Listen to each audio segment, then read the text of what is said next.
Hello, my dear students. Welcome to English by Heart channel, a channel for English tutorial for ISC and ICSE English syllabus.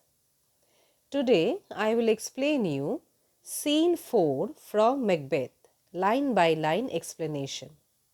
Before I begin my lesson for today, let me tell you that if you want explanation from any chapter or drama of both ICSE and ISC English syllabus like Julius Caesar, Macbeth, short story, poem, or from your English language paper, any essay topic, letter writing, notice, email, proposal writing, report writing, or any chapter from grammar, please let me know in the comment box.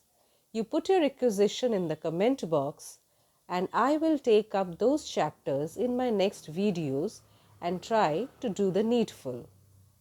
So now let us begin with our today's lesson, that is line by line explanation of Macbeth, Act 1, Scene 4. Scene 4 opens the king's headquarters. As I told you, it's just the battle is going on, flourish. Flourish means victorious. Some announcement, enter King, Duncan, Lennox, Malcolm, Donalbain and attendants. This flourish is nothing but a music that is produced on the stage. Why? If any royal person enters the stage, whenever there is an entry of any royal person on the stage, to give the audience an idea that king and queens are entering, so this flourish, this is nothing but a music is played in the background and the audience gets an idea that the king and queen will enter now. Enter King, Duncan, Lennox, Malcolm, Donalbain. Malcolm is his eldest son and the youngest son, and attendants. Now Duncan. He inquires, is the execution done on Corder? Corder means the previous one, or not? Those in commission, those who are in charge to see this execution is done or not, returned. Malcolm. His eldest son speaks, my liege, my lord, they are not yet come back, but I have spoke with one that saw him die. So I have spoken to one witness, eyewitness, that person was present during this execution when the death sentence was done on Corder. So though the people, those are in charge of the execution, have not come back, but I have spoken to one person who was present or who was the eyewitness of the execution, who did report that very frankly he confessed. So very frankly, openly he confessed his treason. Treason means that he was traitor, he has betrayed us. Implored, requested your highness the king's pardon, forgiveness, and set forth a deep repentance. So the 3 points which how the previous Thane of Corder acted out during his death. He has frankly confessed his treasons, requested the king for forgiveness, and set forth means a deep repentance. He has set forth means he has openly showed a deep repentance. Nothing in his life became him like the leaving it. So during his lifetime, he has done nothing glorious, but that dignity, his death became more dignified than his living. He died as one that has been studied in death, studied in a very pro, as if he knows how to die. Somebody who he has accepted death nobly, studied in death, he has as if he has practiced. So nobly, very gracefully, he died. To throw away the dearest thing is life, as it were a careless trifle. Why it was very dignified death? Because he did not cry or beg to leave him, or requesting the king, or nagging that let me go, or reduce my punishment. No, he gracefully, he just He just threw it as if it was a careless trifle, a very insignificant thing. He was not afraid to die. He bravely accepted his death. Now, Duncan, speech. To find the mind, there is no art to find the mind's construction in the face. What is Duncan saying? There is no art, no way, not at all. There is no way to study, to find, no way or no device, or there is nothing to find the mind's construction. Mind's construction, the secret of the mind, what is going on in somebody's mind in the face. By looking at the face, it is not easy to detect what is going on in the person's mind. He was a gentleman. Who is this he? The Thane of Cawdor. The Thane of Cawdor was a gentleman on whom I built an absolute trust, that I never doubted him, absolute, wholehearted. With all my heart I trusted him. Enter Macbeth, Banquo, Ross and Angus. Duncan is speaking, continues. O worthiest cousin. So whom does he address as worthiest cousin? Macbeth. O worthiest cousin, the sin of my ingratitude even now was heavy on me. The sin here means he says that he was feeling guilty because he has done such a great thing, but till now he could not. Duncan could not get time to express his gratitude. So his heart was heavy on me. So his heart was heavy with guilt that he had not yet expressed his gratitude towards Macbeth. But now, as Macbeth has come in front of him, he can be relieved. Thou art so far before that swiftest wing of recompense is slow. So he wants to say that you are by far, thou art means you are so far below. So far below means you are far ahead. Your virtue, you are so virtuous. You are by your virtue far away, far ahead, far ahead. That swiftest wing of compense means reward. Your virtues are and your qualities are so great that my reward is nothing, is slow to overtake thee. My rewards are, you are so ahead, your virtues are so great that my reward cannot be so swift. My rewards are so slow to overtake you. That means basically he wants to say that no reward is sufficient.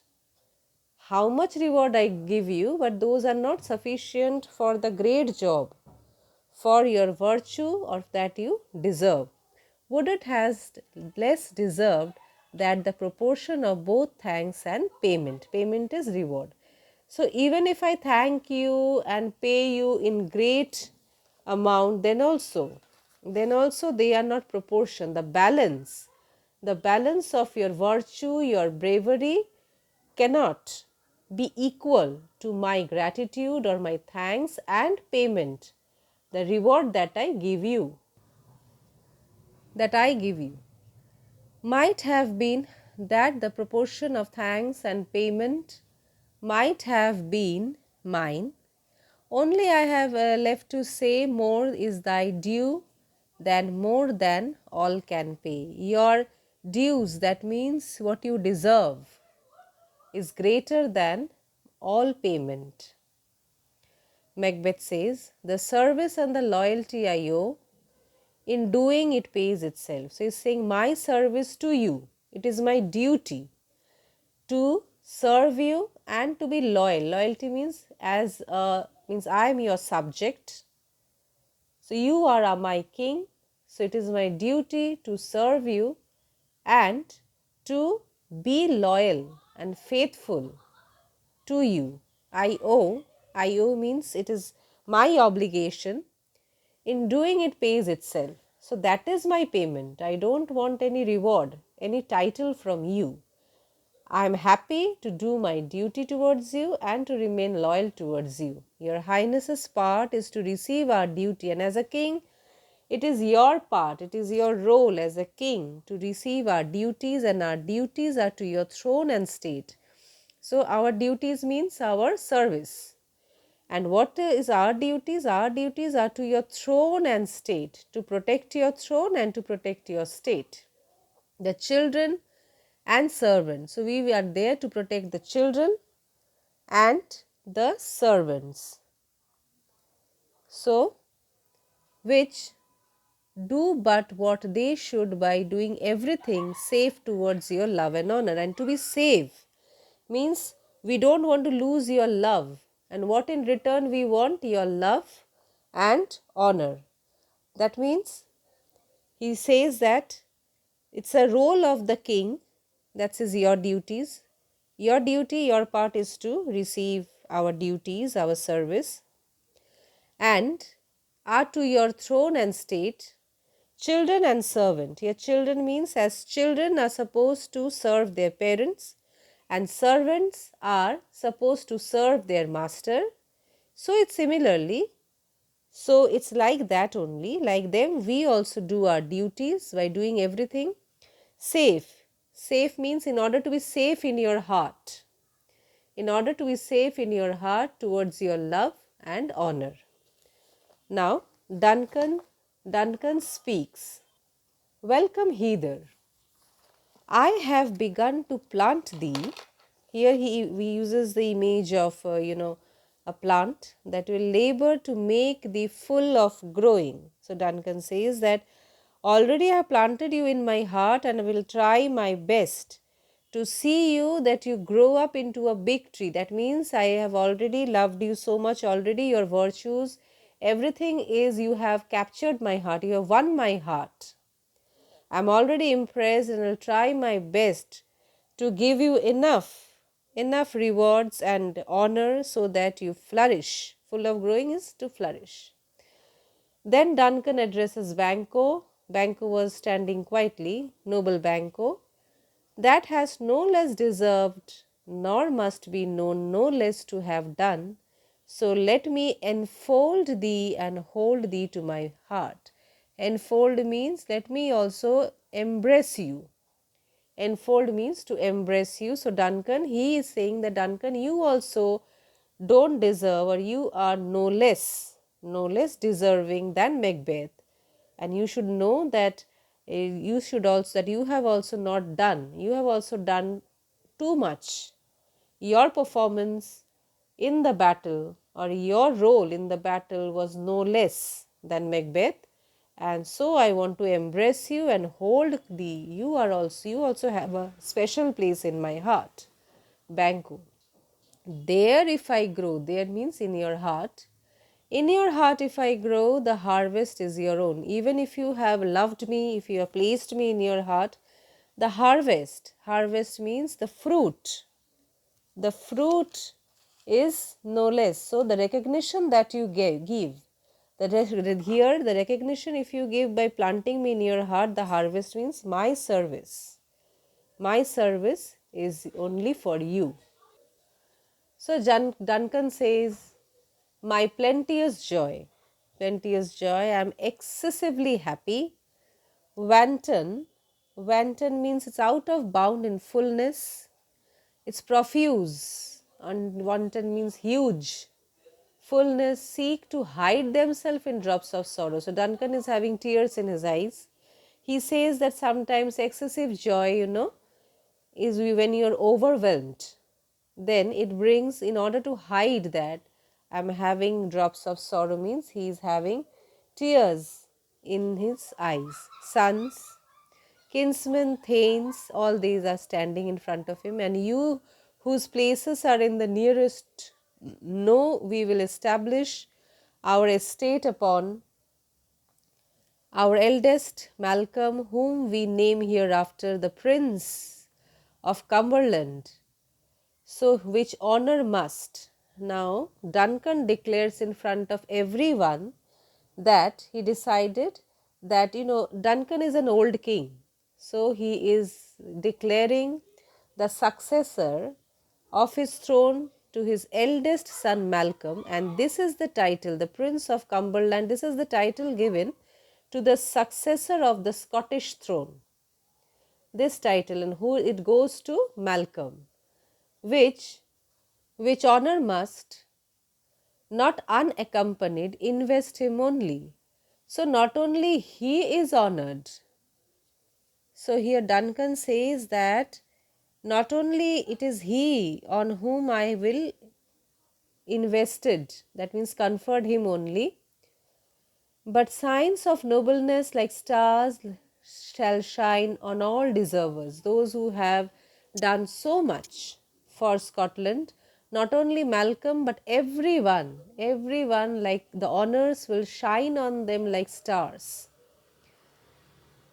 To Macbeth, from hence to Inverness and bind us further to you. So he accepts or he declares that today he will visit Macbeth's castle, that is Inverness, and that means from Forest they all will go to Inverness, that is Macbeth's castle, and binds us further to you. That means the bond of love. Why?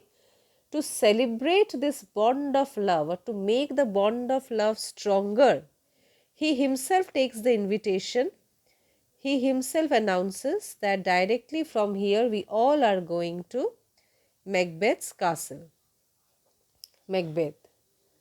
The rest is the labor which is used for you. So rest means everything else. The period of rest, that means I will not rest. The period of rest that is not used for you, I will be myself the harbinger. So I will not take any rest, I will not wait any further. Just now, I myself will be the harbinger. Harbinger means messenger. And make joyful the hearing of my wives, and give this good news. Joyful means this good news to the hearing. I will myself go and deliver this good news to my wife with your approach. With your approach, if you permit me. Okay, if you give me the leave, I will take leave of you. So humbly take my leave. I will just now myself go and inform my wife about your arrival in the castle.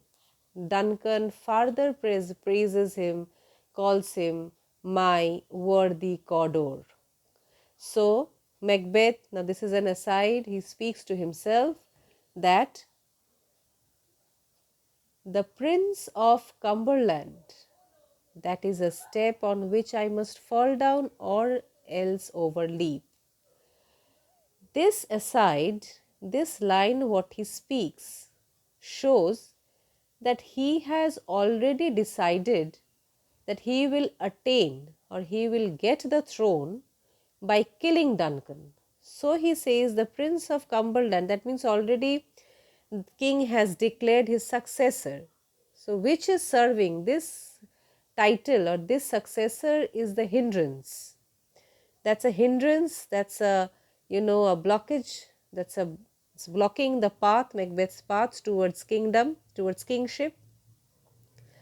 Either it's a step on which he must fall down means he will trip over, it's a hindrance, so he will may fall it, or in order to save he has to jump over it or cross over. For in my way it lies in his way of between, it is lying in between him and the throne. Stars hide your fire. So all this, the dialogue or the speech of Macbeth shows his black desire, already how he is planning, he is already having that in his mind, the design of murder. Stars hide your fires, let not see my black and deep desire. So he is invoking the stars to hide their lights. Starlight is not that bright like moonlight. So even that much light also he does not want. So he wants this deed, this murder to be performed at night. That is why he is saying the stars to hide his fire. Tonight Duncan is going to stay in his castle. So that means it is already giving a hint that he wants the murder to take place tonight. So he says that stars, you hide your fire so that my deep desire, that is my black desire, my evil desire should not come to people's knowledge. Nobody should come to know about he does not want to get exposed.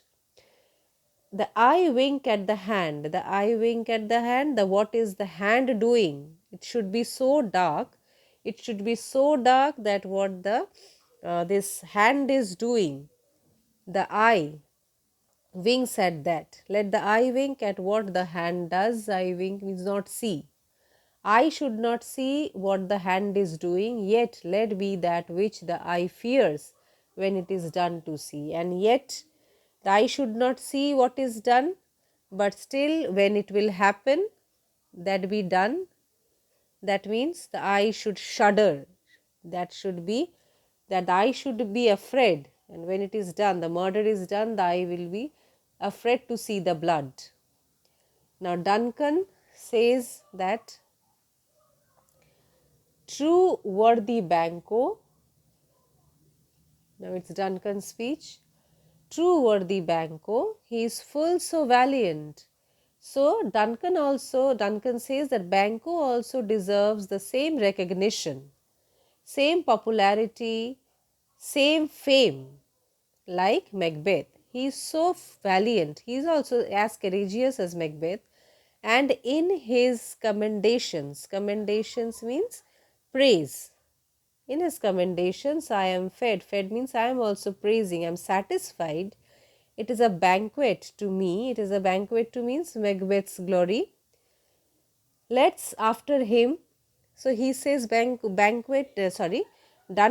praises, that means he has today, they are all going for the grand feast. So he says it is a banquet to me to visit Macbeth's castle. Let's after him. So let us follow Macbeth, whose care is gone before. That means he loves us and cares us so much. He is so anxious to give us special treatment that he is already gone to bid us welcome, to prepare us to, he has gone before us, or he is far ahead or far well ahead. He will reach home before us just to prepare for our welcome, to do all sort of preparation to give us a hearty welcome. It is a peerless kinsman, peerless, unparalleled. Unparalleled, or there is no one to compete. There is no one to compete Macbeth. And then exeunt, all leaves the stage. Flourish, again there is a sound, and then this flourish, generally this flourish is nothing but a music. It's a music that is played in the background, which denotes the presence, the entry and the exit of the royal personality. Whenever any royal personality enters or leaves the stage, this is a different kind of music or a special kind of music is played to give the audience an idea that some kingly personality is entering the stage or leaving the stage. Now this scene is important. What are the importance of this scene? The importance of this scene are, first of all, it throws light on the character of Duncan. Duncan is a very big hearted, a very kind, generous, a very simple hearted king. He is not miser, neither in expressing his thanks to Macbeth and Banquo, though we see little bit that he is giving more to Macbeth, though he himself says that both Macbeth and Banquo are, they are equally brave, they have equally performed, they have done their duties, but still we see his bit, he has given, means the reward and everything, or what he has spoken is more about Macbeth. So one thing is, Duncan is not, means in any way, he is happy, he is expressing his happiness. This shows that he is a very simple hearted king, and he is unsuspecting character. Once he only says that there is no art to find mind's construction. Once he has been betrayed by Thane of Cawdor, again he is putting that trust on Macbeth. So this shows that he is an unsuspecting character. He is a simple hearted person who does not doubt. He does not doubt any person, even if he has been deceived once by Thane of Cawdor. And he is such a big king, big hearted king. He himself takes the self invitation to Macbeth's palace, that he will stay, which is generally not seen be done by any king. And he calls Macbeth worthiest cousin, then peerless kinsman, and he showers Macbeth with lot of praise. And then he is happy to see Macbeth leaving, and going, so that he understands that to means to welcome them. He is happy to see that. And then here, the last part where Macbeth speaks that that Cumberland is the hindrance for him. So this scene shows that already he has planned that he will take the throne by killing Duncan. And then Duncan, you see the line, he calls him this line, my worthy Cawdor. So this is again throwing light on Duncan's character, that once betrayed by the previous Cawdor, again he is putting the absolute trust on Macbeth, who is the present Thane of Cawdor.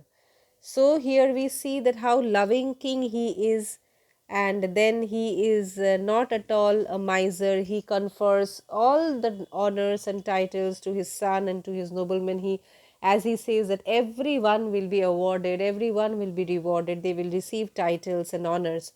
So this shows his magnanimous heart. He has a magnanimous heart, or he is a very big hearted person. He is not a miser. He is not a king who is only happy or only just verbally. He verbally thinks, but he does it. He does it through his actions. So these are the important points from this scene. So that's all. The scene comes to an end. So I hope this video has been bit helpful, and you can put your comments that what you like more to be done for this video, so that I'll try to improve my lessons. And if you have liked this, if you have, this has been helpful, this explanation has been helpful a bit, please put a like on my video, and please share and subscribe my channel. Thank you. That's all.